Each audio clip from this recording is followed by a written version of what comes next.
PSC tips and ട്രിക്സിലേക്ക് ഏവർക്കും സ്വാഗതം. വരുന്ന LDC 2024, LGS 2024 എക്സാംസിന് വേണ്ടി പ്രിപ്പയർ ചെയ്യുന്നവർക്ക് വേണ്ടിയിട്ടുള്ള സിലബസ് പ്രകാരമുള്ള ഫ്രീ ക്ലാസ്സുകൾ നമ്മുടെ ചാനലിലൂടെ സ്റ്റാർട്ട് ചെയ്തിട്ടുണ്ട്. ഒരു ദിവസം 6 ക്ലാസ്സുകൾ വെച്ചാണ് വരുന്നത്. അപ്പോൾ 6 ക്ലാസ്സുകൾ ഏതൊക്കെയാണെന്ന് ഞാനൊന്ന് പറയാം. തുടക്കക്കാർക്ക് വേണ്ടിയിട്ടാണ്. ഒരുപാട് പേര് പുതിയതായിട്ട് വന്നിട്ടുള്ളവരുണ്ട്. അപ്പോൾ ആദ്യം മുതലേ ഫോളോ ചെയ്ത് വരുന്നവർക്ക് കൃത്യമായിട്ട് ഏത് സമയത്താണെന്നൊക്കെ അറിയാം. പുതുതായിട്ട് ജോയിൻ ചെയ്തവർക്ക് വേണ്ടിയിട്ട് പറയാം. ആദ്യത്തെ ക്ലാസ് 6 മണിക്കാണ്, കാലത്ത് 6 മണിക്ക് സ്റ്റാർട്ട് ചെയ്യും. ദെൻ അടുത്തത് 9 മണിക്കാണ്. അത് കഴിഞ്ഞിട്ട് 12 മണിക്ക് അടുത്ത ക്ലാസ് വരും. ദെൻ അത് കഴിഞ്ഞ് 3 മണിക്ക് അടുത്ത ക്ലാസ് വരും. ഓക്കെ, ഇത്രയും ക്ലാസ് എന്ന് പറയുന്നത് ഇത് റെക്കോർഡഡ് ക്ലാസ് ആണ്. ഇതിൽ GK പോർഷൻസും മാത്സും ഇംഗ്ലീഷും എല്ലാം കവർ ചെയ്യും. ദെൻ അത് കഴിഞ്ഞ് രാത്രി 8 മണിക്ക് PYQ ഡിസ്കഷൻ ആണ് വരുന്നത്. ദെൻ രാത്രി 10:30 എക്സ്പെക്റ്റഡ് CA കറണ്ട് അഫയേഴ്സിൻ്റെ ക്ലാസ് ആണ്. ഇത് രണ്ടും നമുക്ക് ലൈവ് ക്ലാസ് ആണ് വരുന്നത്. അപ്പോൾ 2 ലൈവ് ക്ലാസ്സും 4 റെക്കോർഡഡ് ക്ലാസ്സും, ഇങ്ങനെ ടോട്ടൽ 6 ക്ലാസ് ആണ് നിങ്ങൾക്ക് ഒരു ദിവസം ലഭിക്കുന്നത്. അപ്പോൾ കൃത്യമായിട്ട് ഫോളോ ചെയ്യുക, നോട്ട്സ് തയ്യാറാക്കിയിട്ട് പഠിക്കുക. നമ്മുടെ ക്ലാസ് ഒക്കെ കണ്ടിട്ട് ഇഷ്ടമായിട്ടുണ്ട് എന്നുണ്ടെങ്കിൽ നിങ്ങളുടെ അഭിപ്രായം താഴെ കമൻ്റ് ആയിട്ട് അറിയിക്കാം. ഇഷ്ടപ്പെട്ടു എന്ന് അറിയിക്കാൻ വേണ്ടിയിട്ട് ഒന്ന് ലൈക്ക് ചെയ്യുക, മാക്സിമം ഫ്രണ്ട്സിന് ഷെയർ ചെയ്ത് കൊടുക്കുക. പിന്നെ ക്ലാസ് കേൾക്കാനിരിക്കുമ്പോൾ എപ്പോഴും നോട്ട്സ് തയ്യാറാക്കിയിട്ട് വേണം പഠിക്കാൻ വേണ്ടിയിട്ട്. നോട്ട്ബുക്ക് കയ്യിൽ വേണം, പഠിക്കുക, നോട്ട്സ് തയ്യാറാക്കുക. ഓക്കെ, പിന്നെ നമ്മുടെ ടെലഗ്രാം ചാനലിൽ മസ്റ്റ് ആയിട്ടും ജോയിൻ ചെയ്യണം. കാരണം നിങ്ങൾക്ക് ഓരോ ദിവസവും നൽകുന്ന ക്ലാസ്സുകൾ ഏതൊക്കെയാണെന്നുള്ളതിൻ്റെ ഇൻസ്ട്രക്ഷൻസും പഠിക്കാൻ വേണ്ടിയിട്ടുള്ളതിൻ്റെ PDF-ഉം കാര്യങ്ങളൊക്കെ നമ്മൾ ടെലഗ്രാം വഴിയാണ് കൊടുക്കുന്നത്. സോ ടെലഗ്രാമിൻ്റെ ലിങ്ക് ഞാൻ താഴെ ഡിസ്ക്രിപ്ഷൻ ബോക്സിൽ കൊടുത്തിട്ടുണ്ട്. ജോയിൻ ചെയ്യാത്തവരുണ്ടെങ്കിൽ ജോയിൻ ചെയ്യുക. ഓക്കെ, അപ്പോൾ നമുക്ക് ഇന്നത്തെ ക്ലാസ്സിലോട്ട് കടക്കാം. പരിസ്ഥിതിയും പരിസ്ഥിതി പ്രശ്നങ്ങളും എന്ന് പറയുമ്പോൾ നമുക്കറിയാം എന്താണ് പരിസ്ഥിതി എന്ന് വെച്ചാൽ പ്രകൃതിയിലെ ജൈവികവും അജൈവികവുമായിട്ടുള്ള എല്ലാ ഘടകങ്ങളെയും കൂടെ ചേർത്താണ് നമ്മൾ എന്തെന്ന് പറയുക, പരിസ്ഥിതി എന്ന് പറയാം അല്ലെ. പരിസ്ഥിതി എന്ന് വെച്ചാൽ പ്രകൃതിയിലെ ജൈവികവും അജൈവികവുമായിട്ടുള്ള എല്ലാ ഘടകങ്ങളെയും ചേർത്താണ് നമ്മൾ പരിസ്ഥിതി എന്ന് പറയുന്നത്. ഈ പരിസ്ഥിതിയെ പറ്റി പറയുമ്പോൾ അറിഞ്ഞിരിക്കേണ്ട ഇമ്പോർട്ടൻ്റ് ആയിട്ടുള്ള ഒരു ടേമാണ് പരിസ്ഥിതി ശാസ്ത്രം അഥവാ എക്കോളജി എന്ന് പറയുന്നത്. ഓക്കെ, പരിസ്ഥിതി ശാസ്ത്രം അല്ലെങ്കിൽ എക്കോളജി എന്ന് വെച്ചാൽ ജീവികളും പരിസരവുമായിട്ടുള്ള പരസ്പര ബന്ധത്തെക്കുറിച്ചുള്ള പഠനം അറിയപ്പെടുന്ന പേരാണ് എന്ത്, പരിസ്ഥിതി ശാസ്ത്രം അല്ലെങ്കിൽ എക്കോളജി. ജീവികളും അവയുടെ പരിസരവുമായിട്ടുള്ള പരസ്പര ബന്ധത്തെക്കുറിച്ചുള്ള പഠനമാണ് എക്കോളജി അല്ലെങ്കിൽ പരിസ്ഥിതി ശാസ്ത്രം എന്ന് പറയുന്നത്. ഈ പരിസ്ഥിതി ശാസ്ത്രം അല്ലെങ്കിൽ എക്കോളജി എന്ന് പറയുന്ന വാക്ക് ആദ്യമായി ഉപയോഗിച്ചത് ഏണസ്റ്റ് ഹെയ്ക്കൽ ആണ്. ഓക്കെ, എക്കോളജി എന്ന് പറയുന്ന വാക്ക് ആദ്യമായി ഉപയോഗിച്ചത് ഏണസ്റ്റ് ഹെയ്ക്കൽ ആണ്. അതുപോലെ പരിസ്ഥിതിയുടെ പിതാവ് എന്നറിയപ്പെടുന്നത് അലക്സാണ്ടർ വോൺ ഹംബോൾട്ട് ആണ്. ഓക്കെ, പരിസ്ഥിതിയുടെ പിതാവ് എന്നറിയപ്പെടുന്നത് അലക്സാണ്ടർ വോൺ ഹംബോൾട്ട് ആണ്. ഓക്കെ, പരിസ്ഥിതിയുമായി ബന്ധപ്പെട്ട് ഈ പേരുകളെല്ലാം നമ്മൾ പഠിച്ചിരിക്കണം, ഈ വ്യക്തികളെല്ലാം നമ്മൾ അറിഞ്ഞിരിക്കണം. ഏതൊക്കെയാണ് പറഞ്ഞത്? എക്കോളജി എന്ന് പറയുന്ന വാക്ക് ആദ്യമായി ഉപയോഗിച്ചത് ഏണസ്റ്റ് ഹെയ്ക്കൽ ആണ്, ഏണസ്റ്റ് ഹെയ്ക്കൽ. അതുപോലെ പരിസ്ഥിതിയുടെ പിതാവ് എന്നറിയപ്പെടുന്നത് അലക്സാണ്ടർ വോൺ ഹംബോൾട്ട് ആണ് പരിസ്ഥിതിയുടെ പിതാവ് എന്ന് അറിയപ്പെടുന്നത്. അതുപോലെ ആധുനിക പരിസ്ഥിതിയുടെ പിതാവ് എന്നറിയപ്പെടുന്നത് യൂജീൻ പി ഓഡും ആണ്. ഓക്കെ, ആധുനിക പരിസ്ഥിതിയുടെ പിതാവ് യൂജീൻ പി ഓഡും. അതുപോലെ ആധുനിക പരിസ്ഥിതി പ്രസ്ഥാനത്തിന്റെ മാതാവ്, പ്രീവിയസ് ഇയറിൽ ചോദിച്ചിട്ടുള്ളതാണ്, ആധുനിക പരിസ്ഥിതി പ്രസ്ഥാനത്തിന്റെ മാതാവ് എന്നറിയപ്പെടുന്നത് റേച്ചൽ കഴ്സൺ ആണ്. ഓക്കെ, റേച്ചൽ കഴ്സൺ ആണ് ആധുനിക പരിസ്ഥിതി പ്രസ്ഥാനത്തിന്റെ മാതാവ് എന്ന് അറിയപ്പെടുന്നത്. ഓക്കെ, ഇനി ഇന്ത്യൻ പരിസ്ഥിതി ശാസ്ത്രത്തിന്റെ പിതാവ് എന്നറിയപ്പെടുന്നത് പ്രൊഫസർ രാംദിയോ മിശ്രയാണ്. പ്രൊഫസർ രാംദിയോ മിശ്രയാണ് ഇന്ത്യൻ പരിസ്ഥിതി ശാസ്ത്രത്തിന്റെ പിതാവ് എന്ന് അറിയപ്പെടുന്നു. ഓക്കെ ആണല്ലോ. പിന്നെ നമുക്കറിയാം എന്താണ് പരിസ്ഥിതി ദിനമായിട്ട് ആചരിക്കുന്നത് ജൂൺ 5-നാണ് അല്ലെ. പരിസ്ഥിതി ദിനം എന്നാണ് ജൂൺ 5-നാണ്. ഇനി 2020 അതൊരു കറണ്ട് അഫെയർ ആയിട്ട് വരാം. എന്താണ് 2020 പരിസ്ഥിതി ദിന സന്ദേശം എന്താണ് എന്നുള്ളത് എന്താണ്? Biodiversity a concern that is both urgent existential. Okay, ഇതാണ് biodiversity a concern that is both urgent existential എന്നുള്ളതാണ് 2020 പരിസ്ഥിതി ദിന സന്ദേശം എന്ന് പറയുന്നത്. ഓക്കെ, അപ്പോൾ ഇത്രയും കാര്യങ്ങൾ ഇമ്പോർട്ടൻ്റ് ആണ്, പഠിച്ചിരിക്കുക. എന്താണ് പരിസ്ഥിതി എന്ന് നമ്മൾ പറഞ്ഞു അല്ലെ. പ്രകൃതിയിലെ ജൈവികവും അജൈവികവുമായിട്ടുള്ള എല്ലാ ഘടകങ്ങളെയും ചേർത്ത് നമ്മൾ പരിസ്ഥിതി എന്ന് പറയും. പറയുന്നു. പരിസ്ഥിതിയുമായി ബന്ധപ്പെട്ട് അറിഞ്ഞിരിക്കേണ്ടതാണ് പരിസ്ഥിതി ശാസ്ത്രം അഥവാ എക്കോളജി. എന്താണ് എക്കോളജി എന്ന് വെച്ചാൽ ജീവികളും അവയുടെ പരിസരവുമായിട്ടുള്ള പരസ്പര ബന്ധത്തെക്കുറിച്ചുള്ള പഠനമാണ് എക്കോളജി. എക്കോളജി എന്ന് പറയുന്ന ടേം ആദ്യമായിട്ട് ഉപയോഗിച്ചത് ഏണസ്റ്റ് ഹെയ്ക്കൽ ആണ്. Ernst Haeckel. അതുപോലെ പരിസ്ഥിതിയുടെ പിതാവ് എന്നറിയപ്പെടുന്നത് അലക്സാണ്ടർ വോൺ ഹംബോൾട്ട് ആണ്. ആധുനിക പരിസ്ഥിതിയുടെ പിതാവ് യൂജീൻ പി ഓടും. ആധുനിക പരിസ്ഥിതി പ്രസ്ഥാനത്തിന്റെ മാതാവ് എന്നറിയപ്പെടുന്നത് റേച്ചൽ കേഴ്സൺ ആണ്. Rachel Carson. അതുപോലെ ഇന്ത്യൻ പരിസ്ഥിതി ശാസ്ത്രത്തിന്റെ പിതാവ് പ്രൊഫസർ രാംദിയോ മിശ്രയാണ്. പരിസ്ഥിതി ദിനം നമുക്കറിയാം ജൂൺ 5-നാണ്. 2020 പരിസ്ഥിതി ദിന സന്ദേശം എന്താണ്? Biodiversity a concern that is both urgent existential എന്നുള്ളതാണ് 2020 സന്ദേശം. ഇനി പരിസ്ഥിതിയുമായി ബന്ധപ്പെട്ട് നമ്മൾ അറിഞ്ഞിരിക്കേണ്ട കുറച്ച് ടേമുകളാണ് ജൈവമണ്ഡലം, ജീവമണ്ഡലം, ആവാസ വ്യവസ്ഥ, ഭക്ഷ്യശൃംഖല, ഇങ്ങനെയുള്ള കാര്യങ്ങൾ. ഇതൊക്കെ നമ്മൾ ചെറിയ ക്ലാസ് തൊട്ടേ പഠിച്ചു വരുന്നതാണ്. നമുക്കറിയാം ജൈവമണ്ഡലം എന്ന് വെച്ചാൽ എന്താണ്? ഭൂമിയിലെ എല്ലാ ജീവജാലങ്ങളും ഉൾപ്പെടുന്ന മേഖലയാണ് എന്ത്? ജൈവമണ്ഡലം എന്ന് പറയുന്നത്. ഭൂമിയിലെ എല്ലാ ജീവജാലങ്ങളും ഉൾപ്പെടുന്ന മേഖലയാണ് ജൈവമണ്ഡലം. ജീവമണ്ഡലം എന്ന് വെച്ചാൽ എന്താണ്? കരയിലും ജലത്തിലും അന്തരീക്ഷത്തിലും എല്ലാം കാണപ്പെടുന്ന സസ്യങ്ങൾ, ജന്തുക്കൾ, അതുപോലെ തന്നെ സൂക്ഷ്മ ജീവികൾ അടങ്ങുന്ന മേഖലയാണ് എന്ത്? ജീവമണ്ഡലം എന്ന് പറയുന്നത് അല്ലെ. കരയിലും ജലത്തിലും അന്തരീക്ഷത്തിലും ഒക്കെ കാണപ്പെടുന്ന സസ്യങ്ങളും ജന്തുക്കളും സൂക്ഷ്മ ജീവികളും എല്ലാം ഉൾപ്പെടുന്നതാണ് ജീവമണ്ഡലം എന്ന് പറയുന്നത്. ജീവമണ്ഡലത്തിന്റെ അടിസ്ഥാന ഘടകമാണ് എന്ത്? ആവാസ വ്യവസ്ഥ. ഓക്കെ, ജീവമണ്ഡലത്തിന്റെ അടിസ്ഥാന ഘടകം എന്നറിയപ്പെടുന്നത് ആവാസ വ്യവസ്ഥ അല്ലെങ്കിൽ എക്കോസിസ്റ്റം ആണ്. എന്താണ് ആവാസ വ്യവസ്ഥ? ആവാസ വ്യവസ്ഥ എന്ന് വെച്ചാൽ ഒരു പ്രത്യേക പ്രദേശത്തെ, ഒരു പ്രത്യേക പ്രദേശം എന്ന് പറയുമ്പോൾ അതൊരു കുളമാവാം, അല്ലെങ്കിൽ ഒരു വനമാവാം, ഒരു മരുഭൂമിയാകാം. ഓക്കെ, അങ്ങനെയുള്ള ഒരു പ്രത്യേക പ്രദേശത്തെ ജീവിയവും അതുപോലെ തന്നെ അജീവീയവുമായിട്ടുള്ള എല്ലാ ഘടകങ്ങളും കൂടെ ഉൾപ്പെടുന്നതാണ് എന്ത്? ആവാസ വ്യവസ്ഥ എന്ന് പറയുന്നത്. ഈ ആവാസ വ്യവസ്ഥ അല്ലെങ്കിൽ എക്കോസിസ്റ്റം എന്ന് പറയുന്ന പേര് നൽകിയത് ടാൻസ്ലി ആണ്. ഓക്കെ, ടാൻസ്ലി ആണ് എക്കോസിസ്റ്റം എന്ന് പറയുന്ന പേര് നൽകിയത്. ഓക്കെ ആണല്ലോ. അപ്പോൾ ജീവമണ്ഡലത്തിന്റെ അടിസ്ഥാന ഘടകമാണ് ആവാസ വ്യവസ്ഥ. ആവാസ വ്യവസ്ഥ എന്ന് വെച്ചാൽ എന്തായിരുന്നു? ഒരു പ്രത്യേക പ്രദേശത്തെ ജീവിയവും അജീവവുമായിട്ടുള്ള എല്ലാ ഘടകങ്ങളും കൂടെ ചേരുന്നതാണ് എന്ത്? ആവാസ വ്യവസ്ഥ. നമ്മൾ പറഞ്ഞു വനമാവാം, മരുഭൂമി, കുളം, നദി, സമുദ്രം, ഇതൊക്കെയാണ് എന്ത്? ആവാസ വ്യവസ്ഥയ്ക്ക് ഉദാഹരണം എന്ന് പറയുന്നത്. ഇനി നമുക്ക് അറിഞ്ഞിരിക്കേണ്ടത് ലോകത്തിലെ ഏറ്റവും വലിയ ശുദ്ധജല ആവാസ വ്യവസ്ഥ. അതൊന്ന് ജസ്റ്റ് അറിഞ്ഞിരിക്കുക. ബ്രസീലിലെ പാൻറ്റനാൽ ആണ്. ഓക്കെ, പാൻറ്റലാൻ ആണ് ലോകത്തിലെ ഏറ്റവും വലിയ ശുദ്ധജല ആവാസ വ്യവസ്ഥ. അതും കൂടെ ജസ്റ്റ് ഒന്ന് അറിഞ്ഞിരിക്കുക. ഇനി നെക്സ്റ്റ് ഭക്ഷ്യശൃംഖല. ഭക്ഷ്യശൃംഖല എന്ന് വെച്ചാൽ ഈ ആവാസ വ്യവസ്ഥ എന്ന് പറഞ്ഞു അല്ലെ, ഒരു പ്രത്യേക പ്രദേശത്തിലെ ജീവിയവും അജീവിയവുമായിട്ടുള്ള ഘടകങ്ങൾ ഉൾപ്പെടുന്ന ഈ ആവാസ വ്യവസ്ഥയിൽ തിന്നുകയും തിന്നപ്പെടുകയും ചെയ്യുന്നത് വഴി ഭക്ഷണത്തിൽ അടങ്ങിയിട്ടുള്ള ഊർജം കൈമാറ്റം ചെയ്തു പോകുന്ന ശ്രേണിയെ പറയുന്നതാണ് എന്ത്? ഭക്ഷ്യശൃംഖല അല്ലെ. എങ്ങനെ ഡെഫിനിഷൻ പറയുമ്പോൾ നമുക്ക് എന്താണ് ഇതെന്താണെന്ന് തോന്നുന്നു. നമ്മൾ ചെറിയ ക്ലാസ്സിലൊക്കെ പഠിച്ചിട്ടുണ്ട്. പുല്ല്, പുൽച്ചാടി, തവള, പാമ്പ്, അങ്ങനെ പറഞ്ഞിട്ട് നമ്മൾ ശ്രേണി പഠിച്ചിട്ടുണ്ട് അല്ലെ. അപ്പൊ അത് തന്നെയാണ് എന്ത്? ഈ ഭക്ഷ്യശൃംഖല എന്ന് പറയുന്നത്. ഭക്ഷ്യശൃംഖല എന്ന് വെച്ചാൽ ആവാസ വ്യവസ്ഥയിൽ എന്ത് ചെയ്യുന്ന? തിന്നുകയും തിന്നപ്പെടുകയും ചെയ്യുന്നത് വഴി ഊർജം കൈമാറ്റം ചെയ്തു പോകുന്നതിനെയാണ് നമ്മൾ എന്തെന്ന് പറയുക? ആ ശ്രേണിയെ പറയുന്ന പേരാണ് ഭക്ഷ്യശൃംഖല. നമുക്കറിയാം ജീവമണ്ഡലത്തിന്റെ ഊർജത്തിന്റെ പ്രധാന ഉറവിടം എന്ന് പറയുന്നത് ആരാണ്? സൂര്യനാണ് അല്ലെ. ജീവമണ്ഡലത്തിന്റെ പ്രധാന ഊർജത്തിന്റെ ഉറവിടം എന്ന് പറയുന്നത് സൂര്യനാണ്. ഈ സൂര്യനിൽ നിന്നുമുള്ള ഊർജത്തെ രാസോർജമാക്കി മാറ്റുന്നത് ആരാണ്? സസ്യങ്ങളാണ് അല്ലെ. പ്രകാശ സംശ്ലേഷണം വഴിയാണ്. നമ്മൾ ഊർജ്ജ പരിവർത്തനം പഠിച്ചപ്പോൾ പറഞ്ഞിട്ടുണ്ടായിരുന്നു. പ്രകാശ സംശ്ലേഷണം വഴി സൗരോർജത്തെ രാസോർജമാക്കി മാറ്റുന്നത് ആരാണ്?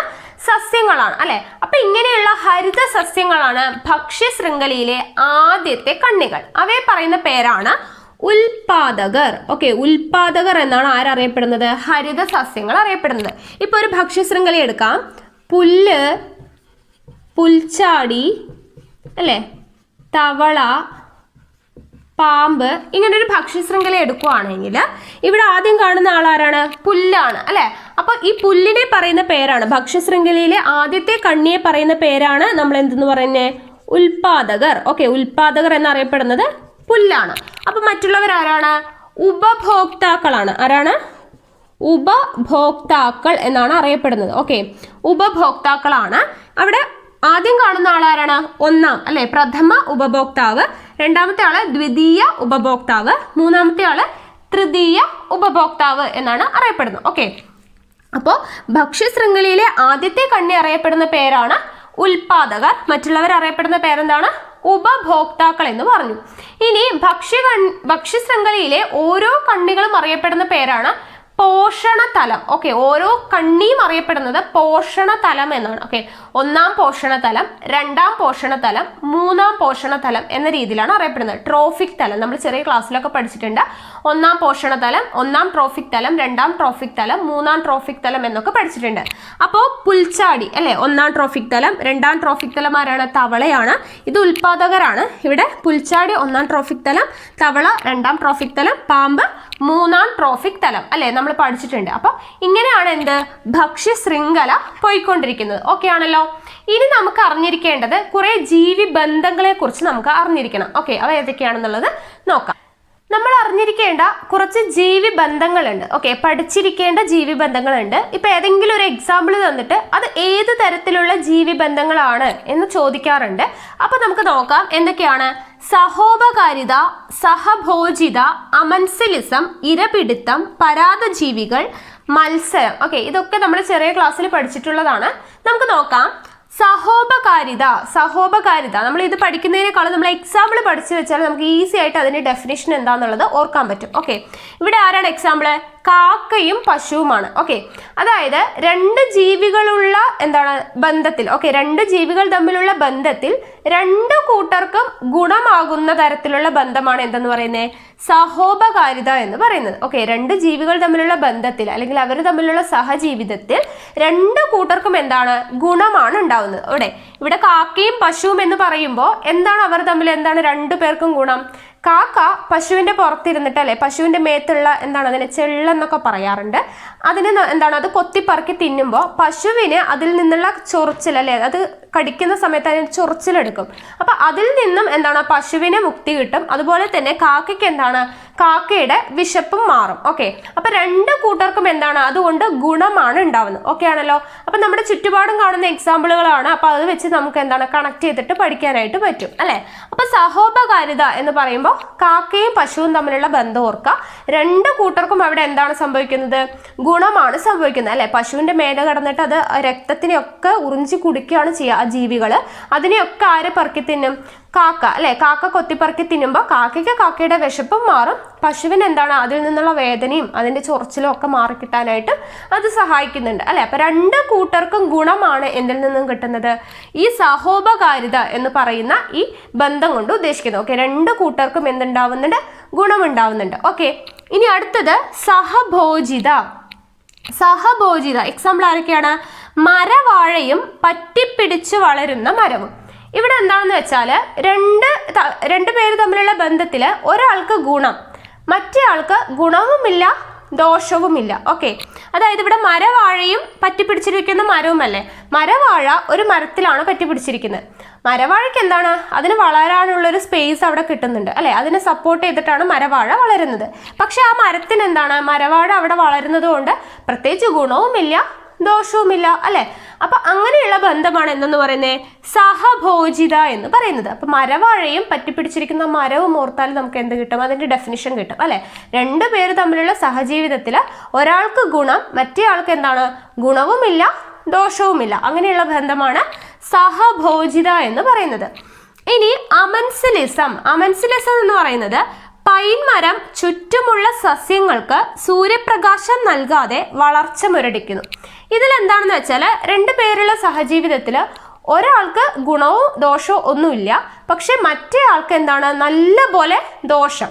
ഓക്കെ, ഒരാൾക്ക് നല്ലോണം ദോഷം ചെയ്യും, മറ്റേ ആൾക്ക് എന്താണ് ഗുണവുമില്ല ദോഷവുമില്ല. അങ്ങനെയുള്ള കേസാണ് എന്ത് അമൻസിലിസം എന്ന് പറയുന്നത്. ഇവിടെ പൈൻമരം വലിയൊരു മരം, പൈൻമരം വളർന്നു, അതിന് പ്രത്യേകിച്ച് എന്താണ് ഒന്നും അടിക്കുന്നില്ല, ഒരു പ്രത്യേകിച്ചുള്ള ദോഷവും ഇല്ല.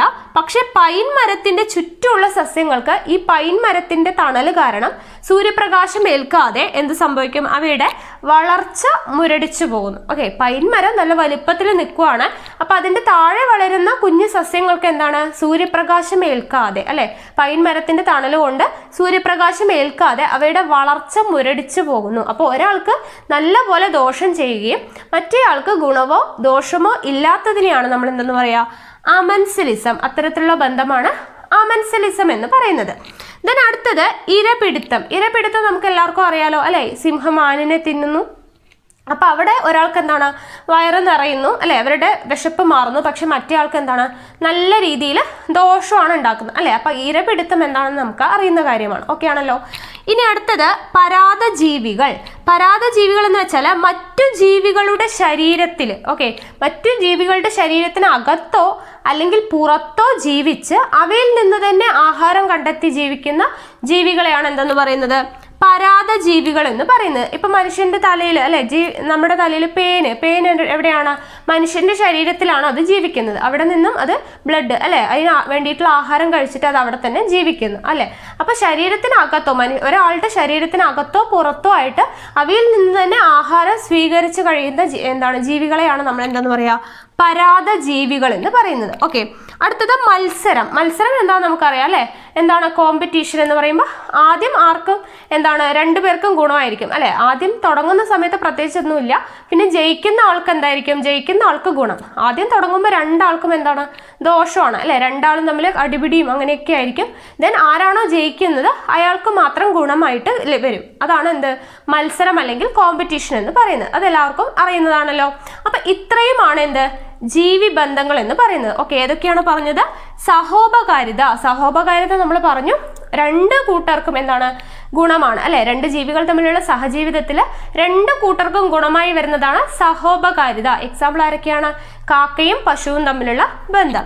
അതുപോലെ സഹഭോജിത. സഹഭോജിത എന്ന് പറയുമ്പോൾ മരവാഴയും പറ്റിപ്പിടിച്ച് വളരുന്ന മരവും. അതായത് ഒരാൾക്ക് നല്ല ഗുണമാണ്, മറ്റേ ആൾക്ക് ഗുണമോ ഇല്ല അല്ലെങ്കിൽ ദോഷവും ഇല്ല അല്ലെ. അങ്ങനെയുള്ള ബന്ധമാണ് എന്ത്, സഹഭോജിത. അമൻസിലിസം എന്ന് പറയുന്നത് പൈൻമരം ചുറ്റുമുള്ള സസ്യങ്ങൾ എന്താണ്, പൈൻമരത്തിന് തണൽ കാരണം സൂര്യപ്രകാശം ഏൽക്കാതെ മുരടിക്കുന്നു. അപ്പോൾ ഒരാൾക്ക് ഗുണമില്ല, ഒരാൾക്ക് ദോഷവുമില്ല. പക്ഷെ എന്താണ്, മറ്റേ ആൾക്ക് അതായത് ഒരു ജീവിക്ക് നല്ല പോലെ ദോഷം ചെയ്യുന്നതിനെയാണ് നമ്മൾ എന്തെന്ന് പറയുന്നത്, അമൻസിലിസം എന്ന് പറയുന്നത്. അതുപോലെ ഇരപിടുത്തം നമ്മൾ പറഞ്ഞു അല്ലെ, ഒരു ജീവിക്ക് വയറ് നിറയും, വിശപ്പ് മാറും, അപ്പോൾ അയാൾക്ക് ഗുണമാണ്, മറ്റേ ആൾക്ക് എന്താണ് ദോഷമാണ്, അതിന്റെ ജീവനാണ് പോകുന്നത് അല്ലെ. അപ്പോൾ ഒരാൾക്ക് ഗുണവും ഒരാൾക്ക് ദോഷവുമാണ് ഇവിടെ ഇരപിടുത്തത്തിൽ ഉണ്ടാകുന്നത്. ഇനി പരാദജീവികൾ എന്ന് പറയുമ്പോൾ ഒരാളുടെ ശരീരത്തിനകത്തോ പുറത്തോ ജീവിച്ച് അവയിൽ നിന്നും ആഹാരം സ്വീകരിച്ചു കഴിയുന്ന ജീവികളാണ് പരാദജീവികൾ. എക്സാമ്പിൾ നമ്മൾ പറഞ്ഞു പേൻ അല്ലെ. അതുപോലെ മത്സരം എന്ന് പറയുമ്പോൾ നമുക്കറിയാം അല്ലെ. അപ്പൊ ഇത്രയും കാര്യങ്ങളാണ് എന്ത്, ജീവി ബന്ധങ്ങളുമായി ബന്ധപ്പെട്ട് പഠിക്കാനുള്ളത്. ഇത്രയും കാര്യങ്ങൾ ഇതിൽ സഹോപകാരിത, സഹഭോജിത, അമൻസിലിസം, പരാദജീവികൾ എന്തായാലും ഇമ്പോർട്ടൻ്റ് ആണ്, പഠിച്ചിരിക്കുക. ഒരു എക്സാമ്പിൾ തന്നിട്ട് അത് ഏത് തരത്തിലുള്ള ജീവി ബന്ധമാണ് എന്ന് വേണമെങ്കിൽ ഈ ഭാഗത്ത് നിന്നും ചോദിക്കാം. ഓക്കെ ആണല്ലോ. അപ്പൊ നോക്കാം, ജൈവ വൈവിധ്യം. ജൈവ വൈവിധ്യം എന്ന് വെച്ചാൽ എന്താണ്, ഭൂമിയിലെ ജീവജാലങ്ങളുടെ വൈവിധ്യമാണ് എന്ത്, ജൈവ വൈവിധ്യം അല്ലെങ്കിൽ ബയോഡൈവേഴ്സിറ്റി എന്ന് പറയുന്നത് അല്ലെ. ഭൂമിയിലെ ജീവജാലങ്ങളുടെ വൈവിധ്യമാണ്. ഈ ബയോഡൈവേഴ്സിറ്റി എന്ന് പറയുന്ന പദം ആദ്യമായി ഉപയോഗിച്ച ശാസ്ത്രജ്ഞനാണ് WG Rosan. Okay, WG Rosan എന്ന് പറയുന്ന സയന്റിസ്റ്റ് ആണ് എന്താണ് ജൈവ വൈവിധ്യം അല്ലെങ്കിൽ ബയോഡൈവേഴ്സിറ്റി എന്ന് പറയുന്ന ആ പദം ആദ്യമായി ഉപയോഗിച്ചത് WG റോസൻ ആണ്. ഓക്കെ, ഇനി ഈ ജൈവ വൈവിധ്യം എന്ന് വെച്ചാൽ ജീവജാലങ്ങളുടെ വൈവിധ്യമാണെന്ന് പറഞ്ഞു. ഈ ജൈവ വൈവിധ്യ സംരക്ഷണം രണ്ട് തരത്തിലാണ് ഉള്ളത്. ഓക്കെ, നമ്മൾ ചെറിയ ക്ലാസ്സുകളിൽ പഠിച്ചിട്ടുള്ളതാണ്. ഇൻസിറ്റു കൺസർവേഷനും എക്സിറ്റു കൺസർവേഷനും. ഓക്കെ, ഇൻസിറ്റു കൺസർവേഷനും എക്സിറ്റു കൺസർവേഷനും. ഓക്കെ, രണ്ട് തരത്തിലാണ് എന്ത്, ജൈവ വൈവിധ്യ സംരക്ഷണം ഉള്ളത്. നമുക്കറിയാം, ഏതെങ്കിലും ഇപ്പോൾ ഒരു എക്സാമ്പിൾ തന്നിട്ട് അത് ഏത് തരത്തിലുള്ള ജൈവ വൈവിധ്യ സംരക്ഷണമാണ് എന്ന് ചോദിക്കാം. അപ്പൊ നോക്കാം, ഇൻസിറ്റു കൺസർവേഷൻ എന്ന് വെച്ചാൽ ഓരോ ജീവജാലങ്ങളുടെയും അവയുടെ ആവാസ വ്യവസ്ഥ, ഓക്കെ, ഓരോ ജീവജാലങ്ങളെയും അവയുടെ ആവാസ വ്യവസ്ഥയിൽ തന്നെ സംരക്ഷിക്കുന്നു. അതായത് അവരെവിടെയാണോ വളരേണ്ടത് അവരുടെ ആ ആവാസ വ്യവസ്ഥയിൽ, നമ്മൾ എന്താണ് ആവാസ വ്യവസ്ഥ എന്ന് നമ്മൾ പഠിച്ചു അല്ലെ കഴിഞ്ഞ ക്ലാസ്സിൽ. അപ്പോൾ ജീവജാലങ്ങളെ അവരുടെ ആവാസ വ്യവസ്ഥയിൽ തന്നെ സംരക്ഷിക്കുന്ന തരത്തിലുള്ള സംരക്ഷണമാണ് എന്ത്, ഇൻ സിറ്റു കൺസർവേഷൻ. ആവാസ വ്യവസ്ഥയ്ക്കുള്ളിലാണ്, ഇൻ അല്ലെ, ആവാസ വ്യവസ്ഥയ്ക്കുള്ളിൽ സംരക്ഷിക്കുന്നതിനെയാണ് നമ്മൾ ഇൻ സിറ്റു കൺസർവേഷൻ എന്ന് പറയാം. എക്സിറ്റു അപ്പൊ എന്തായിരിക്കും, ഇൻ ഉള്ളിലാണ്, ആവാസ വ്യവസ്ഥയ്ക്ക് ഉള്ളിലാണെങ്കിൽ ഇൻ സിറ്റു, ആവാസ വ്യവസ്ഥയ്ക്ക് പുറത്ത് സംരക്ഷിക്കുന്നതാണെങ്കിൽ എന്താണ്, അത് എക്സിറ്റു കൺസർവേഷൻ ആണ്. ഓക്കെ, അപ്പൊ ജീവജാലങ്ങളെ അവയുടെ ആവാസ വ്യവസ്ഥയ്ക്ക് ഉള്ളിൽ സംരക്ഷിക്കുന്നത് ഇൻസിറ്റു കൺസർവേഷനും ആവാസ വ്യവസ്ഥയ്ക്ക് പുറത്ത് സംരക്ഷിക്കുന്നത് എക്സിറ്റു കൺസർവേഷൻ ആണ്. അപ്പോൾ നമുക്കിനി എക്സാമ്പിൾ പറയാലോ. ഇൻസിറ്റു കൺസർവേഷൻ ആവാസ വ്യവസ്ഥയ്ക്കുള്ളിൽ സംരക്ഷിക്കുന്നതിന് എക്സാമ്പിളുകളാണ് വന്യജീവി സങ്കേതങ്ങൾ, നാഷണൽ പാർക്കുകൾ. നമ്മൾ കഴിഞ്ഞ ക്ലാസ്സിൽ പഠിച്ചു എന്താണ് വനവും വനവിഭവങ്ങളും പഠിച്ച കൂട്ടത്തിൽ കമ്മ്യൂണിറ്റി റിസർവ് അല്ലെ, ബയോസ്ഫിയർ റിസർവുകളൊക്കെ നമ്മൾ പഠിച്ചിട്ടുണ്ടായിരുന്നു. അപ്പോൾ അങ്ങനെയുള്ള കാര്യങ്ങളൊക്കെ ഇവിടെ വരുന്നതാണ് ഇൻസിറ്റു കൺസർവേഷനിൽ വരുന്നതാണ്. Community reserve, biosphere reserve, national park, വന്യജീവി സങ്കേതങ്ങളൊക്കെ എന്തിന് എക്സാമ്പിൾ ആണ്? ഇൻസിറ്റു കൺസർവേഷന് എക്സാമ്പിൾ ആണ്. ഇനി എക്സിറ്റു കൺസർവേഷൻ എക്സാമ്പിൾ അപ്പോൾ ഏതൊക്കെയായിരിക്കും? സുവോളജിക്കൽ പാർക്ക് അല്ലെ, മൃഗശാലകളൊക്കെ. അപ്പോൾ zoological park, botanical garden, gene ബാങ്കുകൾ അല്ലെ, അത് അവയുടെ ആവാസ വ്യവസ്ഥയിൽ നിന്നും പിടിച്ചെടുത്ത് എന്താണ് പുറത്തു കൊണ്ടുവന്നിട്ട് അല്ലെ വേറൊരു സ്ഥലം രൂപീകരിച്ച് അവിടെയാണ് നമ്മൾ സംരക്ഷിക്കുന്നത്. അപ്പോൾ zoological park, botanical garden, gene ബാങ്കുകളൊക്കെ എന്തിന്റെ എക്സാമ്പിൾ ആണ്? എക്സിറ്റു കൺസർവേഷൻ എക്സാമ്പിൾ ആണ്. ഇൻസിറ്റു കൺസർവേഷൻ ഏതൊക്കെയാണ്? നാഷണൽ പാർക്ക്, വന്യജീവി സങ്കേതങ്ങൾ, കമ്മ്യൂണിറ്റി റിസർവുകൾ, ബയോസ്ഫിയർ റിസർവുകൾ, ഇങ്ങനെയുള്ള കാര്യങ്ങളൊക്കെ എന്തിനാണ്? ഇക്കോളജിക്കൽ ഹോട്ട്സ്പോട്ടുകൾ, അങ്ങനെയുള്ള കാര്യങ്ങളൊക്കെ എന്തിന് എക്സാമ്പിൾ ആണ്? ഇൻസിറ്റു കൺസർവേഷന് എക്സാമ്പിൾ ആണ്. ഓക്കെ ആണല്ലോ. അപ്പൊ ജൈവ വൈവിധ്യം എന്താണെന്ന് പറഞ്ഞു. ആ പദം ആദ്യമായി ഉപയോഗിച്ചത് WG റോസൻ ആണെന്ന് പറഞ്ഞു. രണ്ട് തരത്തിലുള്ള ജൈവ വൈവിധ്യ സംരക്ഷണമാണുള്ളത്, ഇൻസിറ്റു കൺസർവേഷനും എക്സിറ്റു കൺസർവേഷനും. അതിന്റെ എക്സാമ്പിളുകൾ ഇമ്പോർട്ടൻ്റ് ആണ്, ഓർത്തിരിക്കുക. നമ്മൾ പരിസ്ഥിതിയെ കുറിച്ച് ഡീറ്റെയിൽ ആയിട്ട് പഠിച്ചു. ഇനി നമ്മൾ നോക്കാൻ പോകുന്നത് പരിസ്ഥിതി പ്രശ്നങ്ങളാണ്. ഓക്കെ, പ്രധാനപ്പെട്ട പരിസ്ഥിതി പ്രശ്നങ്ങൾ നമുക്കറിയാം ഏതൊക്കെയാണ്? മലിനീകരണം, വനനശീകരണം, മണ്ണൊലിപ്പ് അല്ലെ. നമുക്കതിൽ ഇമ്പോർട്ടൻ്റ് ആയിട്ട് പഠിക്കേണ്ട രണ്ട് കാര്യങ്ങളാണ്. നമ്മളിപ്പോൾ പറഞ്ഞ മലിനീകരണം എന്താണെന്ന് നമുക്കറിയാം അല്ലെ, വനനശീകരണം എന്താണെന്ന് നമുക്കറിയാം, മണ്ണൊലിപ്പ് എന്താണെന്ന് നമുക്കറിയാം. നമുക്കിവിടെ ഇമ്പോർട്ടൻ്റ് ആയിട്ട് ക്വസ്റ്റ്യൻ വരുന്ന ഏരിയ എന്ന് പറയുന്നത് ഹരിതഗൃഹ പ്രഭാവം, അതുപോലെ തന്നെ ഓസോൺ ശോഷണം. ഇത് രണ്ടും വളരെയധികം ഇമ്പോർട്ടൻ്റ് ആണ്, പഠിച്ചിരിക്കണം. ഹരിതഗൃഹ പ്രഭാവം എന്താണെന്ന് നോക്കണം, ഓസോൺ ശോഷണം എന്താണെന്ന് നോക്കണം. ഓക്കെ, അപ്പോൾ പ്രധാനപ്പെട്ട പരിസ്ഥിതി പ്രശ്നങ്ങൾ മലിനീകരണം, വനനശീകരണം, മണ്ണൊലിപ്പ്, ഹരിതഗൃഹ പ്രഭാവം, ഓസോൺ ശോഷണം. ഇതെല്ലാം പരിസ്ഥിതി പ്രശ്നങ്ങളാണ്. നമുക്കതിൽ പഠിക്കേണ്ടത് ഏതൊക്കെയാണ്? ഹരിതഗൃഹ പ്രഭാവം അതുപോലെ തന്നെ ഓസോൺ ശോഷണമാണ് നോക്കാനുള്ളത്. നമ്മൾ ആദ്യം പഠിക്കുന്നത് ഹരിതഗൃഹ പ്രഭാവമാണ്. ഹരിതഗൃഹ പ്രഭാവം അല്ലെങ്കിൽ ഗ്രീൻ ഹൗസ് എഫക്റ്റ് എന്ന് വെച്ചാൽ ഭൂമിയിൽ നിന്നും തിരിച്ചു പോകുന്ന താപകിരണങ്ങൾ വീണ്ടും എന്താണ് ഭൂമിയിലേക്ക് തിരിച്ചെത്തുന്ന പ്രതിഭാസമാണ് എന്ത്? ഹരിതഗൃഹ പ്രഭാവം. ഓക്കെ, ഭൂമിയിൽ നിന്നും പോകുന്ന താപകിരണങ്ങൾ തിരിച്ച് ഭൂമിയിലേക്ക് തന്നെ എത്തുന്ന പ്രതിഭാസമാണ് എന്ത്? ഹരിതഗൃഹ പ്രഭാവം അല്ലെങ്കിൽ ഗ്രീൻ ഹൗസ് എഫക്റ്റ് എന്ന് പറയുന്നത്. ഈ ഹരിതഗൃഹ പ്രഭാവം കണ്ടെത്തിയത് ജോസഫ് ഫോറിയർ ആണ്. ഓക്കെ, ഇമ്പോർട്ടൻ്റ് ആണ്, ഓർത്തിരിക്കുക. ജോസഫ് ഫോറിയർ എന്ന് പറയുന്ന സയന്റിസ്റ്റ് ആണ് ഹരിതഗൃഹ പ്രഭാവം കണ്ടെത്തിയത്. ഈ ഹരിതഗൃഹ പ്രഭാവത്തിന്റെ കാരണം കൊണ്ട് അല്ലെങ്കിൽ ഹരിതഗൃഹ പ്രഭാവത്താൽ എന്താണ് ഭൂമിയിൽ താപനില കൂടുന്ന അവസ്ഥയാണ്. ഭൂമിയുടെ താപനില കൂടുന്ന അവസ്ഥയാണ് എന്ത്? ആഗോള താപനം എന്ന് പറയുന്നത്. ഓക്കെ, ആഗോള താപനം എന്ന് വെച്ചാൽ ഹരിതഗൃഹ പ്രഭാവം കൊണ്ട് ഭൂമിയുടെ താപനില കൂടുന്ന അവസ്ഥയാണ് എന്ത്? ആഗോള താപനം എന്ന് പറയുന്നത്. ഈ ആഗോള താപനത്തിന് കാരണമായിട്ടുള്ള മെയിൻ ആയിട്ടുള്ള അതായത് ഹരിതഗൃഹ പ്രഭാവത്തിനും ആഗോള താപനത്തിനും കാരണമായിട്ടുള്ള പ്രധാനപ്പെട്ട വാതകമാണ് ആര്? Carbon dye oxide. ഓക്കെ, ഹരിതഗൃഹ പ്രഭാവത്തിനും ആഗോള താപനത്തിനും കാരണമായ പ്രധാനപ്പെട്ട വാതകം ഏത് എന്ന് ചോദിച്ചാൽ ഏതാണ്? അത് കാർബൺ ഡൈ ഓക്സൈഡ് ആണ്. ഇമ്പോർട്ടൻ്റ് ആണ്, ഓർത്തിരിക്കണം. ഈ ആഗോള താപനം എന്ന് പറയുന്നത് കാർബൺ ഡൈ ഓക്സൈഡിന്റെ അളവ് കൂടുമ്പോഴാണ് ഉണ്ടാവുന്നത്. ഓക്കെ, ഭൂമിയുടെ താപനില കൂടുക എന്ന് പറയുന്നത് കാർബൺ ഡൈ ഓക്സൈഡിന്റെ അളവ് ക്രമാതീതമായി കൂടിക്കൊണ്ടിരിക്കുന്നത് കൊണ്ടാണ് എന്ത്? ആഗോള താപനം എന്ന് പറയുന്നത്. ഓക്കെ, കാർബൺ ഡൈ ഓക്സൈഡിന്റെ അളവ് കൂടുന്നത് എന്തുകൊണ്ടൊക്കെയാണ്? വനനശീകരണം, നമ്മൾ നേരത്തെ പറഞ്ഞു അല്ലെ, പരിസ്ഥിതി പ്രശ്നങ്ങളിൽ വനനശീകരണം, വ്യവസായവൽക്കരണം എന്നിവയൊക്കെ കാരണമാണ് എന്ത് കൂടുന്നത്? കാർബൺ ഡൈ ഓക്സൈഡിന്റെ അളവ് കൂടുന്നത്. ഓക്കെ ആണല്ലോ. അപ്പൊ കാർബൺ ഡൈ ഓക്സൈഡിന്റെ അളവ് കൂടുന്നതാണ് എന്ത് കാരണം? ആഗോളതാപനം. ഓക്കെ, ഹരിതഗൃഹ പ്രഭാവത്താൽ ഉണ്ടാവുന്നതാണ് ഭൂമിയുടെ താപനില കൂടുന്നു, അതാണ് ആഗോളതാപനം എന്ന് പറഞ്ഞു. ആഗോളതാപനത്തിനും എന്താണ് ഹരിതഗൃഹ പ്രഭാവത്തിനും കാരണമായിട്ടുള്ള പ്രധാനപ്പെട്ട വാതകമാണ് കാർബൺ ഡൈ ഓക്സൈഡ്. ഈ കാർബൺ ഡൈ ഓക്സൈഡിന്റെ അളവ് കൂടുന്നതിന് കാരണം എന്താണ്? വനനശീകരണം, വ്യവസായവൽക്കരണം അങ്ങനെയുള്ള കാര്യങ്ങളൊക്കെയാണ് കാർബൺ ഡൈ ഓക്സൈഡിന്റെ അളവ് കൂടുന്നതിന് കാരണം. അങ്ങനെ ആ കാർബൺ ഡൈ ഓക്സൈഡിന്റെ അളവ് കൂടുന്നതാണ് എന്ത്? ആഗോള താപനം എന്ന് പറയുന്നത്. ഓക്കെ, ഇനി ആഗോളതാപനത്തിന് കാരണമായിട്ടുള്ള മറ്റു വാതകങ്ങളാണ് methane, nitrous oxide, chloro fluoro carbon CFC അല്ലെ. ക്ലോറോ ഫ്ലൂറോ കാർബണുകൾ എന്ന് പറയുന്നവയ്ക്കാണ് എന്ത്? ആഗോളതാപനത്തിന് കാരണമായിട്ടുള്ള മറ്റു വാതകങ്ങൾ. പ്രധാനപ്പെട്ട വാതകമാരാണ്? കാർബൺ ഡൈ ഓക്സൈഡ് ആണ്. ഓക്കെ ആണല്ലോ. അപ്പൊ ഹരിതഗൃഹ പ്രഭാവം എന്ന് വെച്ചാൽ ഭൂമിയിൽ നിന്ന് പോകുന്ന താപകിരണങ്ങൾ തിരിച്ച് ഭൂമിയിലേക്ക് തന്നെ എത്തുന്ന അവസ്ഥയാണ് എന്ത്? ഹരിതഗൃഹ പ്രഭാവം അല്ലെങ്കിൽ ഗ്രീൻ ഹൗസ് എഫക്റ്റ് എന്ന് പറയുന്നത്. ഇത് ആദ്യമായി കണ്ടെത്തിയ ശാസ്ത്രജ്ഞനാണ് Joseph Fourier.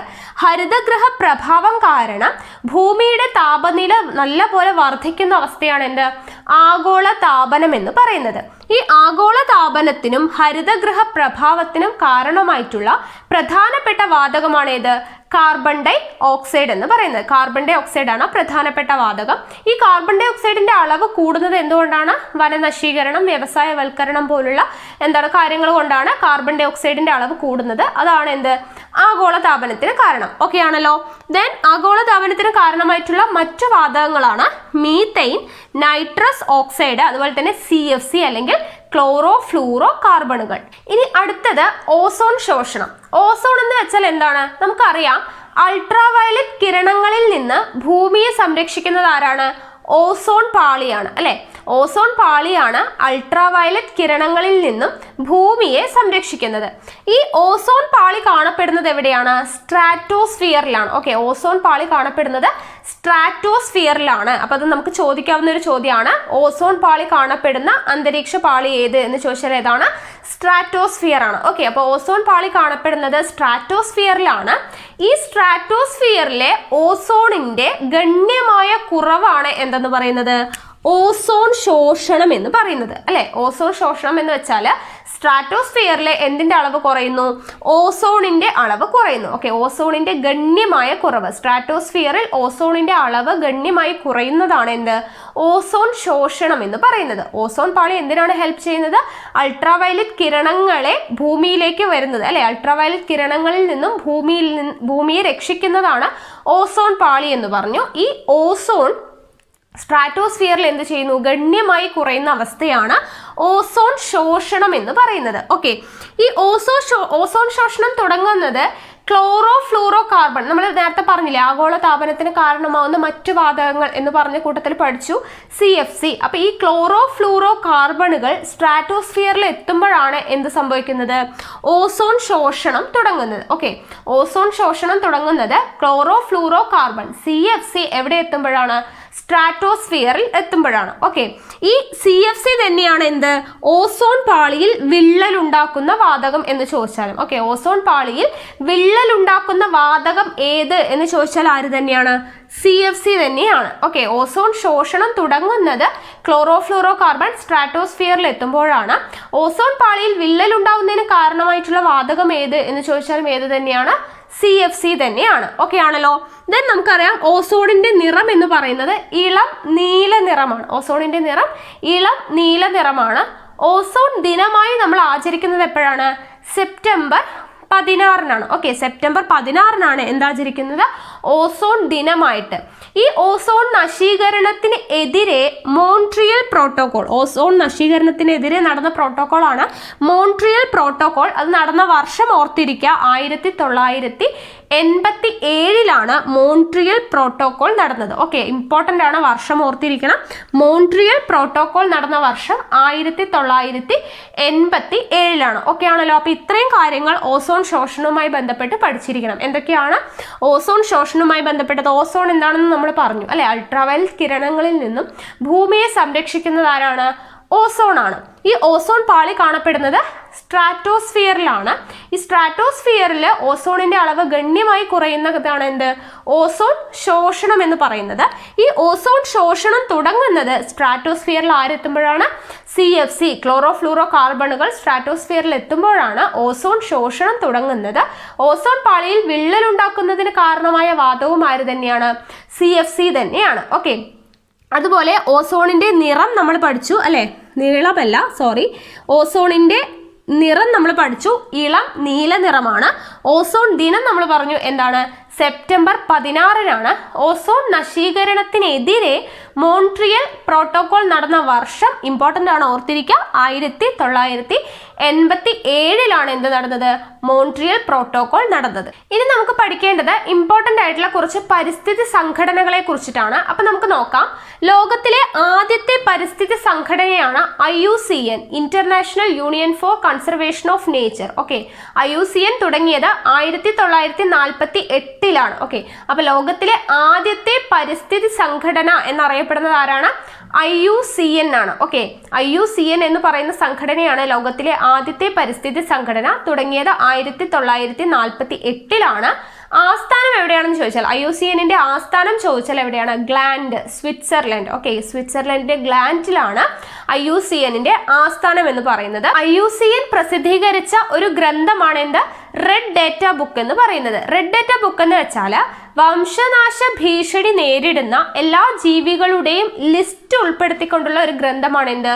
Red data book എന്ന് പറയുന്നത്. ഓക്കെ, വംശനാശ ഭീഷണി നേരിടുന്ന എല്ലാ ജീവികളുടെയും ലിസ്റ്റ് ഉൾപ്പെടുത്തിക്കൊണ്ടുള്ള ഒരു ഗ്രന്ഥമാണ് റെഡ് ഡേറ്റ ബുക്ക് എന്ന് പറയുന്നത്. റെഡ് ഡേറ്റ ബുക്കിൽ ഇടം നേടിയ വന്യജീവി സങ്കേതമാണ് പറമ്പിക്കുളം വന്യജീവി സങ്കേതം. ഇമ്പോർട്ടന്റ് ആണ്, ഒരുപാട് തവണ റിപ്പീറ്റ് ചെയ്ത് ചോദിച്ചിട്ടുള്ളതാണ്. റെഡ് ഡേറ്റ ബുക്കിൽ ഇടം നേടിയ വന്യജീവി സങ്കേതം പറമ്പിക്കുളം വന്യജീവി സങ്കേതമാണ്. ഓക്കെ ആണല്ലോ. അപ്പൊ ഇത്രയും കാര്യങ്ങൾ IUCNുമായിട്ട് ബന്ധപ്പെടുത്തി പഠിച്ചിരിക്കണം. ഓക്കെ, IUCN ആണ് ലോകത്തിലെ ആദ്യത്തെ പരിസ്ഥിതി സംഘടന. ആരംഭിച്ച വർഷം 1948. ആസ്ഥാനം ഗ്ലാൻഡ്, സ്വിറ്റ്സർലാൻഡ്. IUCN പ്രസിദ്ധീകരിച്ച ഗ്രന്ഥമാണ് റെഡ് ഡേറ്റ ബുക്ക്. വംശനാശ ഭീഷണി നേരിടുന്ന ജീവികളുടെ ലിസ്റ്റ് ഉൾപ്പെടുത്തിയിട്ടുള്ള ഗ്രന്ഥമാണ് red data book. Red data ബുക്കിൽ ഇടം നേടിയ വന്യജീവി സങ്കേതമാണ് ഏത്? പറമ്പിക്കുളം വന്യജീവി സങ്കേതം. ഇനി അടുത്തത് ഗ്രീൻ പീസ്. ഗ്രീൻ പീസ് എന്ന് വെച്ചാൽ പ്രകൃതിയിലെ എല്ലാ ജീവജാലങ്ങളെയും സംരക്ഷിക്കുന്നതിന് വേണ്ടിയിട്ടുള്ള ഒരു അന്തർദേശീയ സംഘടനയാണ് എന്ത്?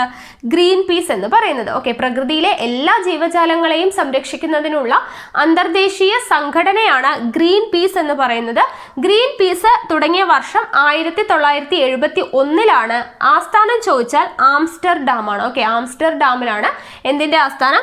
ഗ്രീൻ പീസിന്റെ ആസ്ഥാനം ആംസ്റ്റർഡാം ആണ്.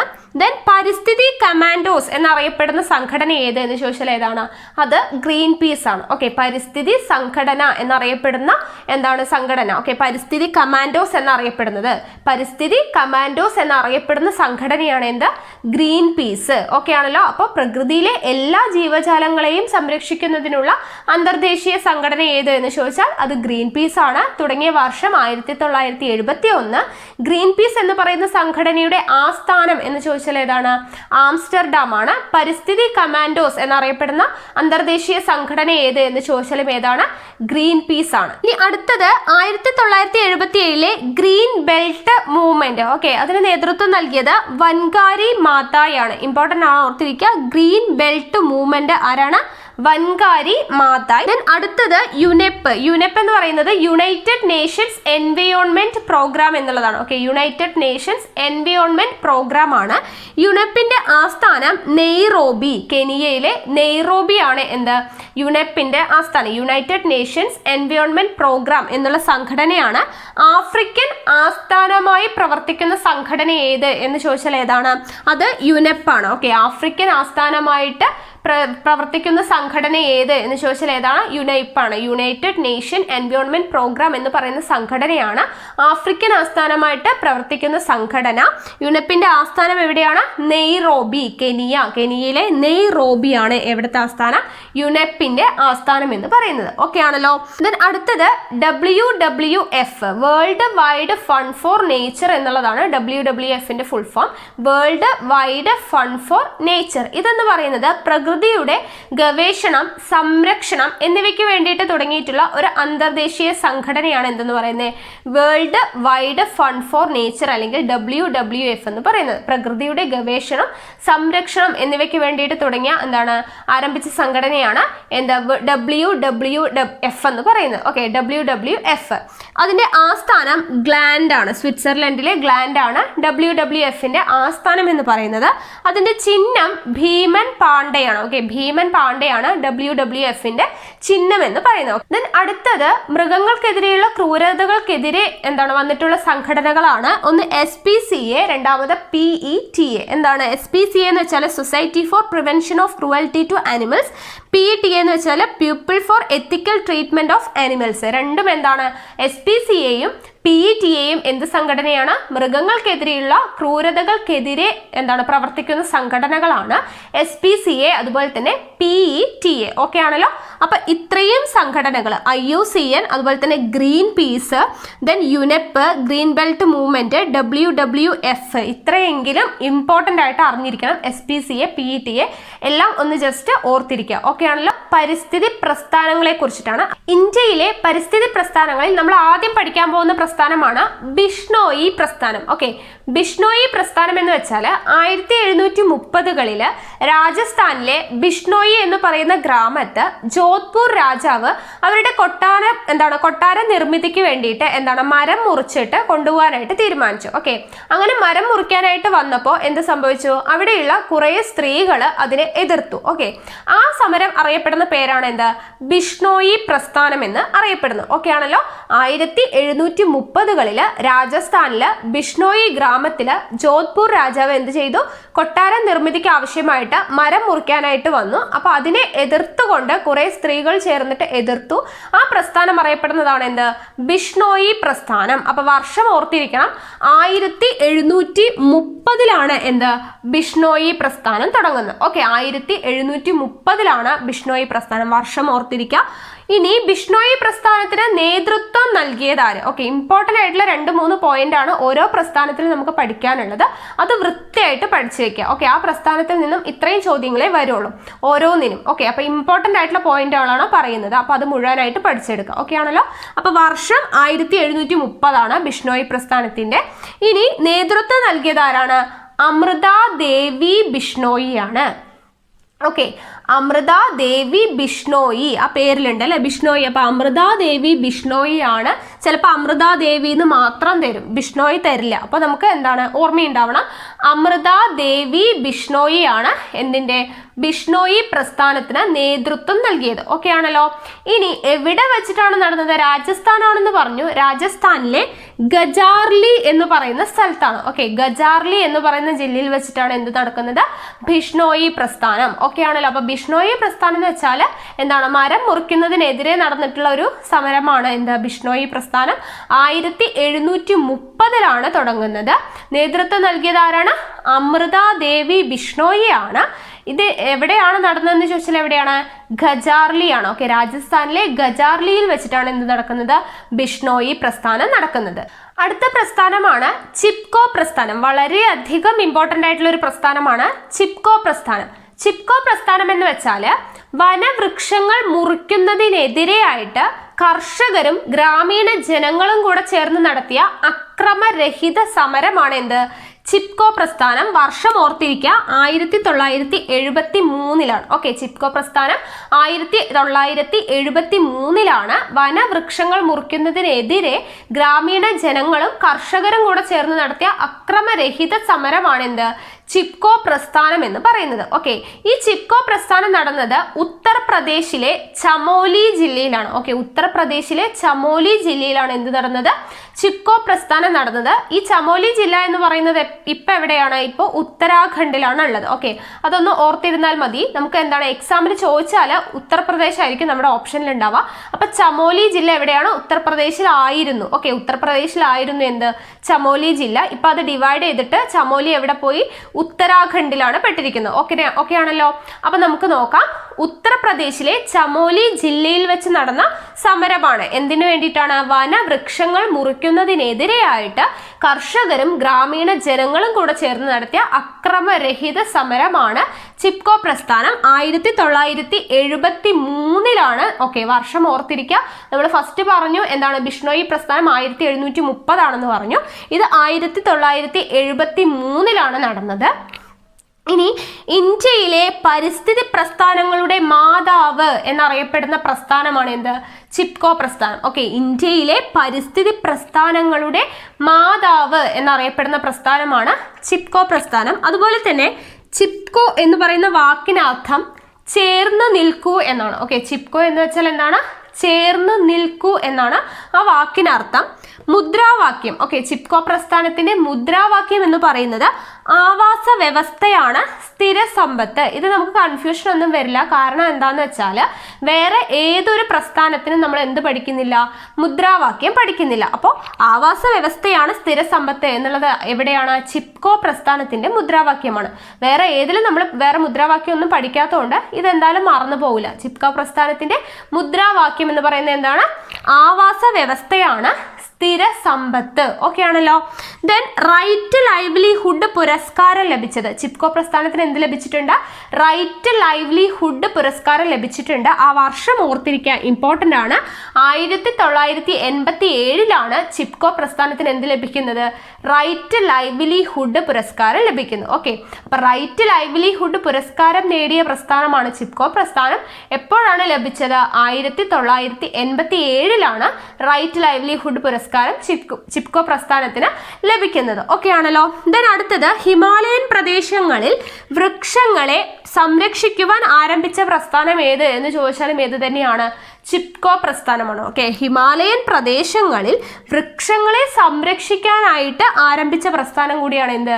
ചിപ്കോ പ്രസ്ഥാനം. അതായത് അപ്പോൾ ഉത്തർപ്രദേശിൽ നിന്ന് തുടങ്ങി ഹിമാലയങ്ങളിലേക്ക് വരെ എന്താണ് കടന്നിട്ടുള്ള, വ്യാപിച്ചു പോയിട്ടുള്ള ഒരു പ്രസ്ഥാനമാണ് എന്തെന്ന് പറയുന്നത്?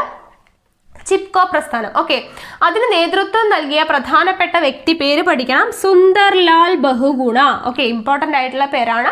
സുന്ദർലാൽ ബഹുഗുണയാണ് ഇത് ആരംഭിച്ചത്. ഓക്കെ, ഹിമാലയൻ പ്രദേശങ്ങളിൽ വൃക്ഷങ്ങളെ സംരക്ഷിക്കുവാൻ സുന്ദർലാൽ ബഹുഗുണ ആരംഭിച്ച പ്രസ്ഥാനം ഏത് എന്നും ചോദിക്കാം. ഓക്കെ, ഹിമാലയൻ പ്രദേശങ്ങളിൽ വൃക്ഷങ്ങളെ സംരക്ഷിക്കുവാൻ സുന്ദർലാൽ ബഹുഗുണ ആരംഭിച്ച പ്രസ്ഥാനം ഏത് എന്ന് ചോദിച്ചാലും ഏത് തന്നെയാണ്? ചിപ്കോ പ്രസ്ഥാനം തന്നെയാണ്. ഓക്കെ ആണല്ലോ. അപ്പോൾ നമ്മൾ നേരത്തെ ജില്ല പറഞ്ഞു, ചമോലി ജില്ല ഉത്തർപ്രദേശിലാണ്. ഓക്കെ, അപ്പൊ ഇത്രയും കാര്യങ്ങൾ എന്താണ്? ചിപ്കോ പ്രസ്ഥാനമായിട്ട് പഠിച്ചിരിക്കണം. എന്തൊക്കെയാണ്? 1973 ചിപ്കോ പ്രസ്ഥാനം നടക്കുന്നത്. വനവൃക്ഷങ്ങൾ മുറിക്കുന്നതിനെതിരെ കർഷകരും ഗ്രാമീണ ജനങ്ങളും കൂടെ ചേർന്നിട്ട് നടത്തിയ അക്രമരഹിത സമരമാണ് ചിപ്കോ പ്രസ്ഥാനം. ഇന്ത്യയിലെ പരിസ്ഥിതി പ്രസ്ഥാനങ്ങളുടെ മാതാവ് എന്നറിയപ്പെടുന്ന പ്രസ്ഥാനമാണ് ചിപ്കോ പ്രസ്ഥാനം. അതുപോലെ ചിപ്കോ എന്ന് പറയുന്ന വാക്കിനർത്ഥം ചേർന്ന് നിൽക്കൂ എന്നുള്ളതാണ്. മുദ്രാവാക്യം എന്താണ്? ആവാസ വ്യവസ്ഥയാണ് സ്ഥിര സമ്പത്ത് എന്നുള്ളതാണ് ചിപ്കോ പ്രസ്ഥാനത്തിന്റെ മുദ്രാവാക്യം. റൈറ്റ് ലൈവ്ലിഹുഡ് പുരസ്കാരം ലഭിച്ചിട്ടുണ്ട്. 1987 ചിപ്കോ പ്രസ്ഥാനത്തിന് റൈറ്റ് ലൈവ്ലിഹുഡ് പുരസ്കാരം ലഭിക്കുന്നത്.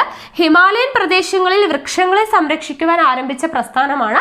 അങ്ങനെ ആരംഭിച്ച വ്യക്തി ആരാണ്, അല്ലെങ്കിൽ നേതൃത്വം നൽകിയത് ആരാണെന്ന് ചോദിച്ചാൽ ആരാണ്? സുന്ദർലാൽ ബഹുഗുണയാണ്. നടന്ന ജില്ല ഓർത്തിരിക്കുക, ചമോലി ജില്ലയാണ്, ഉത്തർപ്രദേശിലാണ്. ഓക്കെ ആണല്ലോ. അടുത്തത് ജംഗിൾ ബച്ചാവോ ആന്തോളൻ. ജംഗിൾ എന്ന് പറഞ്ഞാൽ എന്താണ്? വനമാണ് അല്ലെ. അപ്പൊ വനങ്ങളില് സാധാരണ മരങ്ങളെയൊക്കെ വെട്ടിയിട്ട് നല്ല വില കൂടിയ തേക്ക് മരങ്ങൾ വെച്ച് പിടിപ്പിക്കുന്നതിനെതിരെ ബീഹാറിൽ വെച്ച് നടന്നിട്ടുള്ള ഒരു സമരമാണ് എന്തെന്ന് പറയുന്നത്?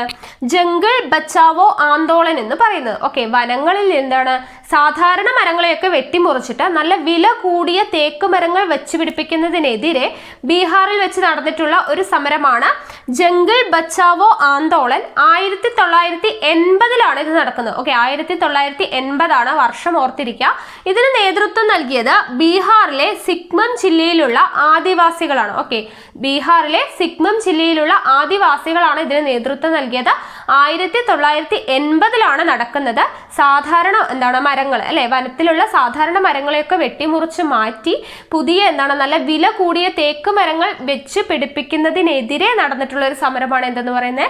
ജംഗിൾ ബച്ചാവോ ആന്തോളൻ എന്ന് പറയുന്നത്. ഓക്കെ ആണല്ലോ. ദെൻ അടുത്തത് അപ്പിക്കോ പ്രസ്ഥാനം. അപ്പിക്കോ പ്രസ്ഥാനം നടന്ന വർഷം 1983 വനസംരക്ഷണവുമായി ബന്ധപ്പെട്ട് കർണാടകയിൽ നടന്ന പ്രസ്ഥാനം ഏത് എന്ന് ചോദിച്ചാൽ ഏതാണ്? അതാണ് അപ്പിക്കോ പ്രസ്ഥാനം. ഓക്കെ, അപ്പിക്കോ പ്രസ്ഥാനം എവിടെയാണ് നടക്കുന്നത്? കർണാടകയിൽ വെച്ചിട്ടാണ് നടക്കുന്നത്. ഓക്കെ, വനസംരക്ഷണവുമായിട്ട് ബന്ധപ്പെട്ടിട്ടുള്ള കർണാടകയിൽ വെച്ച് നടന്നിട്ടുള്ള പ്രസ്ഥാനമാണ് അപ്പിക്കോ പ്രസ്ഥാനം. വർഷം ഓർത്തിരിക്കുക, 1983 നടക്കുന്നത്. ഇത് തിരിച്ചിങ്ങനെ ചോദിക്കാം. ഉത്തര കർണാടകയിൽ തേക്ക് പ്ലാന്റേഷന് വേണ്ടിയിട്ട് സാധാരണ മരങ്ങൾ വെട്ടിമുറിക്കുന്നതിനെതിരെ നടന്നിട്ടുള്ള സമരം ഏത് എന്ന് ചോദിച്ചാൽ ഏതാണ്? അപ്പിക്കോ പ്രസ്ഥാനമാണ്. ഓക്കെ, സാധാരണ മരങ്ങൾ വെട്ടിമാറ്റി തേക്ക് പ്ലാന്റേഷൻ വെക്കുന്ന, ഓക്കെ, തേക്ക് പ്ലാന്റേഷന് വേണ്ടിയിട്ട് സാധാരണ മരങ്ങൾ വെട്ടിമുറിച്ച് മാറ്റുന്ന ആ സമരം ഉത്തര കർണാടകയിൽ, ഓക്കെ, ഉത്തര കർണാടകയിൽ നടന്ന സമരം ഏത് എന്ന് ചോദിച്ചാൽ ഏതാണ്? അത് അപ്പിക്കോ പ്രസ്ഥാനമാണ്. ഓക്കെ, ബീഹാറിൽ വെച്ച് നടന്ന സമരം ഏതാണ്? വനം എന്താണ് സാധാരണ മരങ്ങൾ മുറിച്ചു മാറ്റി പുതിയ തേക്ക് വില കൂടിയ തേക്ക് മരങ്ങൾ വെച്ചുപിടിപ്പിക്കുന്നതിനെതിരെ ബീഹാറിൽ നടന്നതാണ് എന്ത് ജംഗിൾ ബച്ചാവോ ആന്തോളൻ അല്ലെ. ഉത്തര കർണാടകയിൽ തേക്ക് പ്ലാന്റേഷന് വേണ്ടിയിട്ട് സാധാരണ മരങ്ങൾ മുറിച്ചു മാറ്റുന്നതിന് വേണ്ടി നടന്നിട്ടുള്ള സമരമാണ് അപ്പിക്കോ പ്രസ്ഥാനം. വർഷം ഓർത്തിരിക്കുക, 1980 ജംഗിൾ ബച്ചാവോ ആന്തോളൻ. 1983 എന്ത് നടക്കുന്നത്, അപ്പിക്കോ പ്രസ്ഥാനം നടക്കുന്നത്. ഓക്കെ ആണല്ലോ. ദെൻ ഇത് രൂപീകരിച്ചത് പാണ്ഡുരംഗ ഹെഗ്ഡെ ആണ്. ഓക്കെ, പാണ്ഡുരംഗ ഹെഗ്ഡെ ആണ് എന്ത് രൂപീകരിക്കുന്നത്, അപ്പിക്കോ പ്രസ്ഥാനം രൂപീകരിക്കുന്നത്. അപ്പൊ വർഷം ഇമ്പോർട്ടന്റ് ആണ്. 1983 എവിടെയാണ് നടക്കുന്നത്, കർണാടകയിലാണ് നടക്കുന്നത്. ഓക്കെ, കർണാടകയിൽ വെച്ചിട്ടാണ് നടക്കുന്നത്. അപ്പിക്കോ എന്ന് പറയുന്ന വാക്കിന് അർത്ഥം ആലിംഗനം ചെയ്യുക എന്നാണ്. ഓക്കെ, അപ്പിക്കോ എന്ന് പറയുന്ന വാക്കിന് അർത്ഥം എന്താണ്, ആലിംഗനം ചെയ്യുക എന്നുള്ളതാണ്. ഇതിന് നേതൃത്വം നൽകിയത് ആരാണ്, പാണ്ഡുരംഗ ഹെഗ്ഡെ ആണ്. അടുത്തത് നർമ്മദ ബച്ചാവോ ആന്തോളനാണ്. നർമ്മദ ബച്ചാവോ ആന്തോളൻ നടക്കുന്ന വർഷം 1985 നടക്കുന്നത്.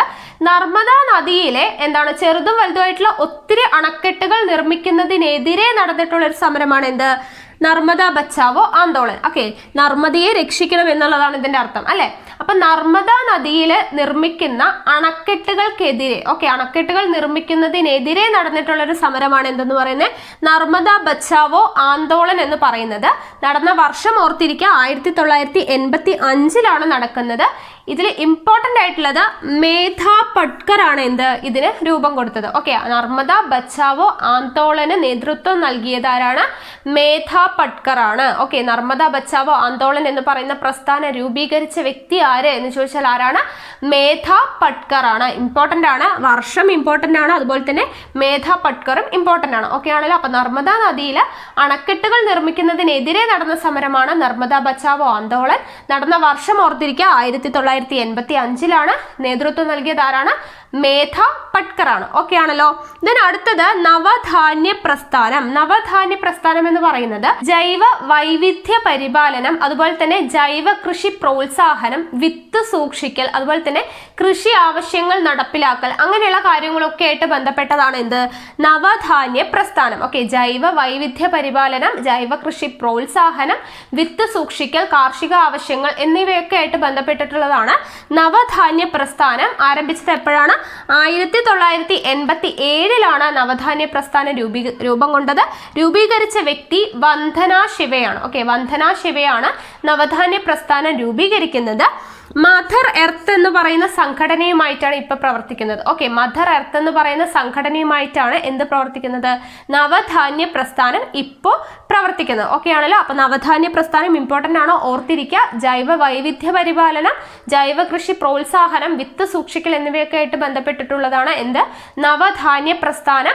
1987 രൂപം കൊണ്ടത്. രൂപീകരിച്ച വ്യക്തി വന്ദന ശിവ. ഇപ്പോൾ നവധാന്യ പ്രസ്ഥാനം എന്താണ്, മദർ എർത്ത് എന്ന് പറയുന്ന സംഘടനയുമായി ചേർന്നാണ് പ്രവർത്തിക്കുന്നത്. ഓക്കെ ആണല്ലോ. അപ്പൊ നർമ്മദ ബച്ചാവോ ആന്തോളൻ, അതുപോലെ തന്നെ നവധാന്യ പ്രസ്ഥാനം രണ്ടും കിട്ടിയെന്ന് വിചാരിക്കുന്നു. അപ്പൊ ഇത്രയുമാണ് ഇന്ത്യയിലെ പ്രധാനപ്പെട്ട പരിസ്ഥിതി പ്രസ്ഥാനങ്ങൾ എന്ന് പറയുന്നത്. നമ്മൾ ഇമ്പോർട്ടന്റ് ആയിട്ടുള്ള എല്ലാ കാര്യങ്ങളും, പരീക്ഷയ്ക്ക് വരുന്ന എല്ലാ പോയിന്റ്സും ഉൾപ്പെടുത്തിയിട്ടാണ് പറഞ്ഞത്. അപ്പൊ നിങ്ങൾക്ക് എല്ലാവർക്കും മനസ്സിലായി എന്ന് വിചാരിക്കുന്നു. അപ്പൊ ഇന്നത്തോട് കൂടിയിട്ട് നമ്മുടെ പരിസ്ഥിതിയും പരിസ്ഥിതി പ്രശ്നങ്ങളും എന്ന് പറയുന്ന ടോപ്പിക് കംപ്ലീറ്റ് ആയിട്ടുണ്ട്. അപ്പൊ നിങ്ങൾക്ക് എൻ്റെ ക്ലാസ്സുകൾ ഇഷ്ടമായി എന്ന് തോന്നുകയാണെങ്കിൽ ലൈക്ക് ചെയ്യുക, ഷെയർ ചെയ്യുക, നിങ്ങളുടെ സജഷൻസ് എന്തെങ്കിലും ഉണ്ടെങ്കിൽ കമന്റ് ബോക്സിൽ രേഖപ്പെടുത്തുക. കൂടുതൽ വീഡിയോസിനായി ചാനൽ സബ്സ്ക്രൈബ് ചെയ്യുക.